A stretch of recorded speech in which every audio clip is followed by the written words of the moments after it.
Thank you. Hate to be the last. uh, you know, so I'm a CEO of a Meduza project, and let me start from a past. It will be a very short glance. You know, 5 years ago, Russian segment of internet was maybe the most free space in the world, and everything seemed to be okay. I was editor-in-chief of #1 news outlet in Russia, and I have 84 journalists, and everything was cool. Then Mr. Putin decided to return. He and his administration very fast took TV stations and newspapers under total control. But you know, in 2008, 11 and 12, there were huge protests in Moscow against falsification on the elections, and all these protests were organized through Facebook, and online news outlets covered them very good. So eye of Russian Sauron turned on internet. And I was fired in a moment just before Crimean annexation, just before a Ukrainian war. And after 2 days of crying, my staff, almost all the journalists decided to resign in a protest of my firing. And then we have met and decided not to give up. We decided to establish brand new bulletproof media for young audience, and decided to make fresh start outside Russia. Frankly, nobody believed that we can succeed. They said, wow, it would be the next boring opposite side outside Russia. Something like, sorry guys, Voice of America or Svoboda.org. And here we are 18 months later. We have, it's my proud, we have more than 4 million unique users per month. And the most important thing for me, that 35% of our audience are under 35. They're the most active audience in Russia. And frankly, they have very good chances to leave after Putin. So, when we decided to start Meduza, we explained to ourselves that we do not want to be serious every time, every minute of our life. You know, Russians are serious. We do not like to smile, frankly. And Russian accent is scary, as you maybe you remember.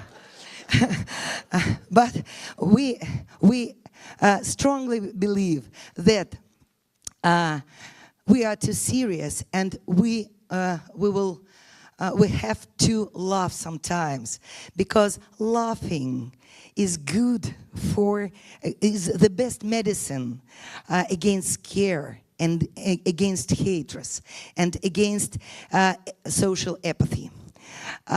You know, the second point, Russian people really do not understand news. There are a lot of propaganda, there are a lot of white noise, and you need to explain every news topic. Sure, maybe I'll skip something about propaganda and our sustainability. It's not so interesting.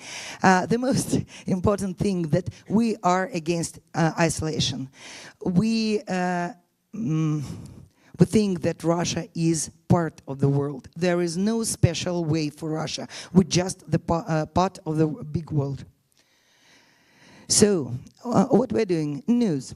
It's very usual, but we do something about rethinking the news format and put news topics in very concrete content. Then we do long-form journalism as every respectful media do. There are my favorite guys, do not tell them if you meet them. Special correspondent Eliazar, he was a Russian journalist who covered all Ukrainian crisis, all Ukrainian war, Euromaidan, and he's real war correspondent, and now he covered conflict between Armenia and Azerbaijan. And my favorite guy, Daniil Turovsky, he covered topics about LGBT pressure on LGBT society in Russia, firing teachers, beating and torturing gays, and he was the first Russian journalist who began to write about ISIS threat in Russia. He founded parents and relatives of one of the main commander of ISIS. They lived on the border of Chechnya and Georgia, and he was awarded Journalist of the Year. Ilya was awarded Journalist of the Year last year. Explanatory journalists. Do you remember that Russians do not understand news? Thank you, Vox. We've made some very short format called cards to explain obvious things. For example, a couple months ago, Russian State Duma approved law. This law allows police to detain you and to torture you and to beat you anytime they want to. So we've made cards. It sounds, I've been detained by police, what should I do? And first question is, for example, I did not broke the law, why should I read this? So we try to explain to our readers how to behave in difficult situations. This is explanatory example of chats. Russia is in economical crisis, and we've made special chats with special paths where a reader can choose the way and the questions they want to have answer. And my favorite part of this show, there are a lot of social apathy in Russia. Nobody wants to take part, nobody wants to put emotion on these news topics. And we do special games based on real news. For example, after elections, we made this game, sorry. It was day of start of 4th season of House of Cards. And we published this game. Do you want to play with Frank Underwood? Frank Underwood has 3 cards, and you have 3 cards with the portraits of presidents, dictators, and leader of states. So Frank Underwood put Putin on the table. And you have 3 cards. For example, Barack Obama, for example, President of Kyrgyzstan, and your card win if election results is higher than Putin's results. You have only 3 cards. One more about Putin. Sorry, guys. Maybe you know that Putin is late all the time. He was late to the meeting with Queen Elizabeth. He was late with the meeting to Barack Obama, almost 2 hours. And when Pope Francis said that he wanted to meet with Putin, we did this game, Let Putin Be in Time to Pope Francis. We made mechanism from Super Mario. You have just 1 minute. To let Putin come in time.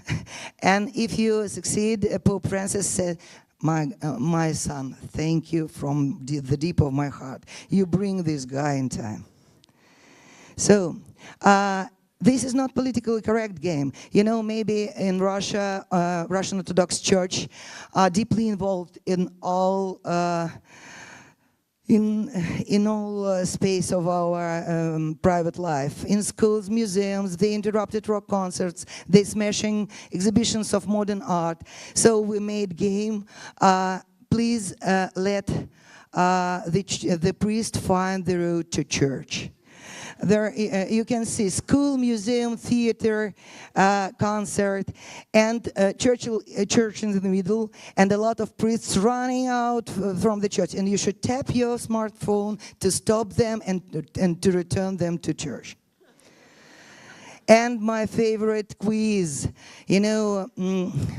Putin very often commented news. Not Putin by himself, but his press secretary. And we realized that there is 3 typical way of answering of press secretary. If something happened, press secretary Mr. Peskov said, Putin is informed, Putin is not informed, and I'm not informed whether Putin informed or not. So there are news, and you should guess what answer Peskov gave. And the last one, it's quiz. It's something about everyday life in Russia. You can guess, is it Norwegian prison or Russian hotel? So thank you. That's all about creative content.